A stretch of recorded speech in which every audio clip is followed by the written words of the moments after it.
Hey guys, welcome back to my channel. My name is Tanya, for those of you who are new. I know I do have a few new subscribers, so thank you guys for subscribing. Today I wanted to talk to you guys about cholestasis of pregnancy.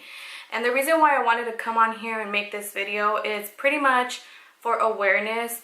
I was diagnosed with cholestasis of pregnancy at 25 weeks. And that is quite early in a pregnancy to be diagnosed with that. And I'm gonna get into the background. I want to go ahead and break this video down pretty much how I found out I had cholestasis, what it is, and then where I'm at now. So let's get started. Okay. So pretty much, I'm going to give you guys a little bit of background story. This happened on a weekend. I was 25 weeks. I am 29 weeks today, actually. So 7 months and 1 week. So, sorry, just a quick disclaimer. Obviously pregnant, and I ran out of breath really fast. So excuse me, or sorry for that. So let me give you guys a little background story on pretty much how I found out I had cholestasis. Mind you, before I was diagnosed with cholestasis, I had no idea this even existed. I had never heard of it. None of my family members have ever had it. Nothing, I knew nothing about this diagnosis at all. So I'm pregnant, and I'm 25 weeks pregnant, and it's on a weekend, and I was getting a really bad pain, like where my esophagus is at. And it started off pretty mild, and then it just started getting really severe throughout the day. So around 8 or 9 o'clock at night, I told my boyfriend, I said, you know what, I can't take this pain anymore. I need to go to the ER, because it was to the point where it made me cry, the pain. So then we go to the ER, they check me. They pretty much tell me that it's gastritis or that it's acid reflux, and they give me medication before they discharge me, and that's pretty much all they said. They said, okay, you're fine. That's just all it is. So then we end up leaving that night from the hospital. We get home and go to bed. Everything's fine. The next morning I wake up, and we were getting ready to go shopping. And while we were shopping, I just started feeling itchy. Like I just started feeling itchy out of nowhere. We were walking a lot, and throughout this whole pregnancy, I actually haven't really been exercising, which is pretty bad, but I haven't really been exercising. So I was thinking, maybe it's because I'm walking a little bit too much, and my blood flow or something. I was thinking, okay, my blood flow is going crazy right now, or whatever, my body's going crazy right now, because I never do this much walking. We had gone to the outlets, so in the outdoors, and it was a lot of walking. So I started itching. I was just itchy on my legs and my arms. But then we were about to leave the outlets, and I was sitting in the car, and I was just looking at myself in the mirror. I forgot what I was doing with my makeup, and then I just started feeling itchy around my lips. And I remember I just had to keep doing this, just keep scratching with my teeth. I don't know, biting my lips, because it was an intense itch. And then it went to my face, and then the palms of my hands were super itchy. I started scratching my hands, and then I started rubbing my feet against the carpet, the car's carpet. I was just itching all over. And but it was tolerable, I guess you could say. I could still tolerate it. And again, I was still thinking because of the walking. So I said, okay, it's gonna go away. Didn't really say anything. I didn't mention anything to my boyfriend because I didn't think anything of it. So that was on Saturday.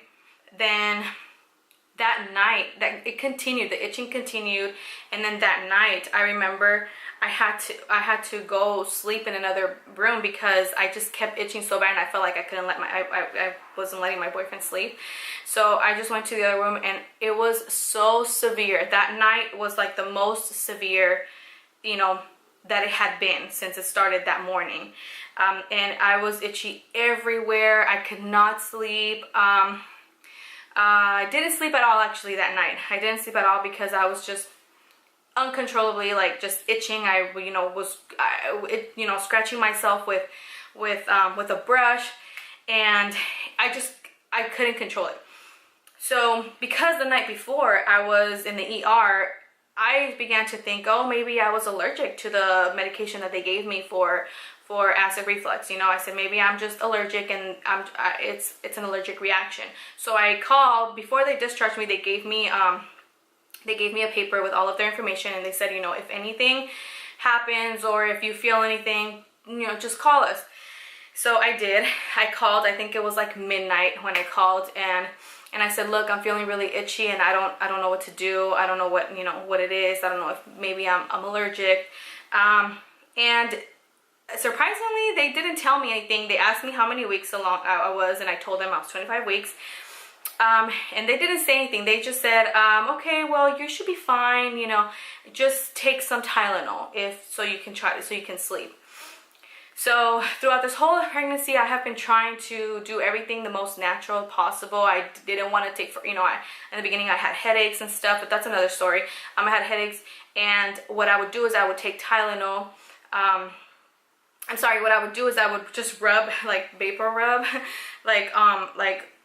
along my temples, and or like around my nose, and like it would help me with my headaches. So I just wanted to do everything so natural, and didn't want to take any medication. But this itching was so bad that I said, you know what, I cannot take this. I can't take this. So I'm just gonna, I feel like, okay, my baby's gonna be okay if I only take 2 Tylenols, and just so I can try to get some sleep.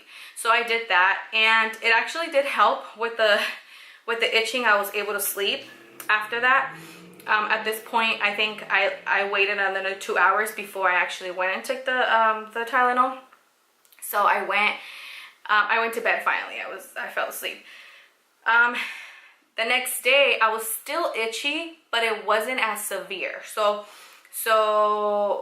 it was like on and off throughout the whole day, and I just kept thinking, okay, if it was an allergic reaction, by this point it would have worn off already. I should be fine by now. So what I did is I took onto Facebook. Thankfully I did this. I took onto Facebook, and I was asking around. I pretty much posted, has anybody experienced itching during the pregnancy, and what did you do for it, or because I was asking my family members, and everybody was just looking at me like, you're fine, girl, you're fine, you're pregnant, your skin is stretching, there's nothing wrong with you.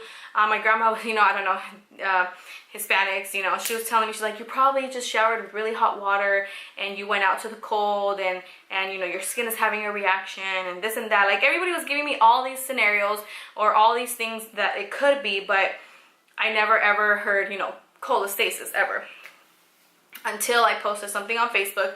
And then I started getting all of these, a lot of my friends were saying, it could be this, it could be that, it could be this, it could be that. And then I read some, I think it was like 3 of them only, of some of my friends that had actually gone through it. They told me, they said, you know what, you should go get this checked, because there's this thing called cholestasis, and I had it when I was pregnant, and it could be dangerous to your baby, and you could when I had it, I had to be induced like the next week. So I was like, okay, well, never heard of cholestasis. So I was like, okay. I still didn't think that was it. I was like, no, that's not it. It's just something else. Maybe my dog sleeps with me all the time, and one of my friends suggested, she's like, maybe you should stop sleeping with your dog because you're pregnant and you're sensitive right now, so maybe it's causing it. Maybe that's causing the itchiness.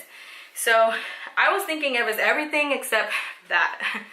One of my aunts then messages me on Facebook, and she said, hey, just wanted to let you know that my daughter-in-law started feeling itchy around 36 weeks, and it was something so bad that they had to induce her the next day. Like, they literally had to induce her the next day because they said the baby was in danger. And she's like, please try to go to the doctor. This was already Sunday, so I couldn't see. I had to wait till Monday to see my doctor. So she's like, please, if you can, make an appointment with your doctor and go see them and tell her what's going on. So, again, I was still skeptical. I was like, you know, maybe this is not it, whatever. But the fact that, you know, she kept telling me, she's like, have you gone to the doctor? Are you gonna go? What are you thinking? You know, whatever. I just started thinking, oh man, maybe this is a really big deal. Maybe I do have to, you know, I do have to go ahead and ask this. And I was still thinking, you know what, if I wake up on Monday and I'm not itchy anymore, then it was nothing. You know, there's nothing, there's no reason why I need to bring it up to my doctor. But, oh yeah, and sure, Monday comes around, and I call my doctor in the morning, and I said, okay, I know I don't have an appointment, but I've been experiencing, you know, some itching, and I really want to see if I can, you know, walk in. They gave me an appointment for 1 p.m. that day, but by Monday I wasn't itching anymore. Like, the itching was gone, so I was going in there thinking, you know, it's nothing. My doctor's probably gonna look at me like I'm crazy. But I still went to the appointment, and I told her, I said, look, over the weekend I was really, really itchy. Like, it was intense. It was to the point where I couldn't sleep. And I want to, and I've heard that, and I heard about this thing called cholestasis, and I want to know, you know, if maybe I have that, or what caused it, what caused the itching, you know. And so I'm so glad that the doctor right away, she said, okay, even though I was only 25 weeks, she said, okay, I'm gonna order you some labs, go get them done today, and I'll call you with the results, you know. So I go and I do that. I go and get the labs done, and then 2 days later, actually, no, she called me on a Thursday, I believe. It was on a Thursday. I went in on a Monday. I got the labs on a Monday. 3 days later, she calls me. So because she didn't call me like right the next day or the day after, I was already thinking, oh, I didn't have it. You know, it was just nothing. But it took her 4 days to call me back. So she calls me and she tells me, hi, you know, how are you feeling? And in my mind, at this point, it still hadn't registered me that doctors typically 95% of the time only call you when something came back abnormal. You usually don't get calls from doctors, you know, when you go get labs done or whatever. You don't get calls from doctors if everything is fine. So the fact that she called me still didn't register in my mind, like, oh, you know, I do have this. So she calls me and she tells me, how are you doing? How are you feeling? And I said, oh, I'm fine. You know, I said, I don't have any itching anymore. It went away. And she said, okay. She's like, well, I'm sorry to tell you that your levels, your bile acid levels are abnormal. They're not within the range like that they're supposed to be. She said, so you do have cholestasis of pregnancy. When she said that, I kind of just not ignored, but I was hearing her, but I wasn't like really listening to everything else that came out of her mouth, because my heart just dropped, and everybody was telling me, you know, this is something so dangerous. So I knew that when she told me that, I knew this was something that was bad, and my heart just dropped, and I was just, you know, already in tears, and I couldn't even speak, like talk back to her, you know, talk to her, when all I kept hearing was her saying, you know, what's gonna happen is you're gonna be on medication from now on. You're gonna have to, I'm gonna transfer you. You're gonna have to be transferred to a specialist, and you're most likely gonna be induced. So your baby's gonna have to come early, in order to, you know, prevent anything from happening. So she told me all of this, but again, in the moment, you know, I was just crying. I was just, you know, hysterical. I was like, why is this happening? Like, what is this thing? Like, how is my baby going to be okay? You know, I just had so many questions. I didn't really know what it was. So, after that, you know, I call my boyfriend and I tell him he had to leave work to come and like comfort me, because I was just so sad, and I was home alone that day, you know, and it was just me and my thoughts. Anyways, that's how I found out that I had cholestasis of pregnancy. And what it is, okay, so please don't, if you're a physician or a doctor or a nurse or anything out there that you know exactly like what cholestasis is, I apologize if I'm not explaining it 100%, you know, what it is or what it does. I just know based off what I've been told by my doctors and the little research, or actually a lot of the research that I've done. So pretty much what it is when you're pregnant, because of the hormone levels, sometimes your liver produces like an excessive amount of bile, and when it produces an excessive amount of bile, it can cross the placenta, and because it crosses the placenta, that excess amount of bile that crosses can cause a baby's heart to stop beating. So it can cause what happens is that you can have a stillborn baby, or you can have preterm labor, which reduces the risks of a baby, you know, being able to survive, because they try to come too soon, or you know, their hearts just give up because of the bile, the amount of bile that crosses the placenta. Sometimes it's toxic to them. So so they put me on medication. I'm taking ursodiol 300 milligrams. I'm taking it twice a day, and the reason why I'm taking this is to control the bile levels, like to make sure that my only producing whatever, like how much it's supposed to. It's not producing too much. But regardless of the fact that I'm taking medication, I am still seeing a specialist. I go to a specialist twice a week, and they monitor the baby. So what they do is they want to make sure that the baby's moving. They want to make sure that the baby's heartbeat, you know, the baby has a heartbeat, and that his heart is beating at a normal rate. And so they're called NSTs. It's called non-stress test. And they give me those, where I go and get those done twice a week. And it's just, you know, it gives me peace of mind every time I go, is that he's okay. But, you know, it's still scary because I go and do the NSTs, but then I only meet with the specialist, like I think once or twice a month. The other days I just meet with the nurse, and she's the one that does the NSTs.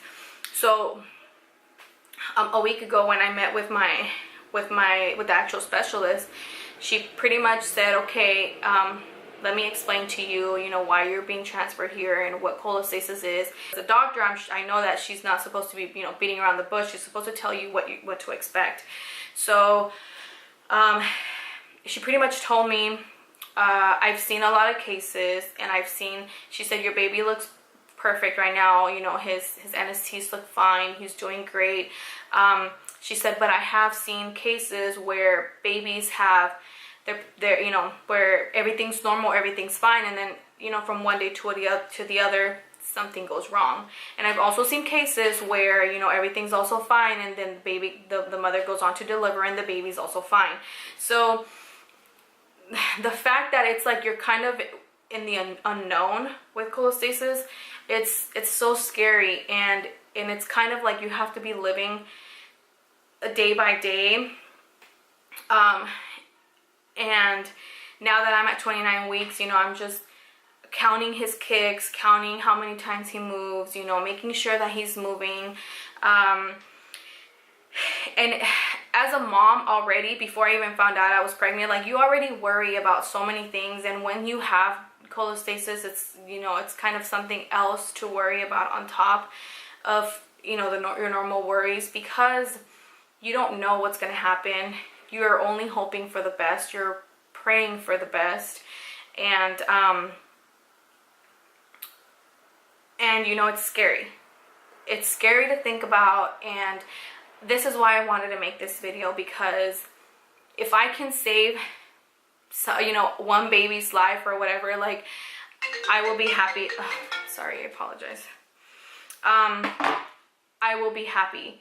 You know, if you know someone that's pregnant, or you're pregnant yourself, please even if the itch only lasts, like the major symptom of cholestasis is itching. So don't just brush it off thinking, oh, I'm just stretching, my body's just stretching, you know. Please just still tell your doctor and demand a cholestasis test, because if you don't get it diagnosed early enough and you go past 37 weeks of pregnancy, it could be fatal to your baby. I mean, it could be fatal before that, but the risks are way higher after 37 weeks. And obviously, you know, we don't want that to happen. So yes,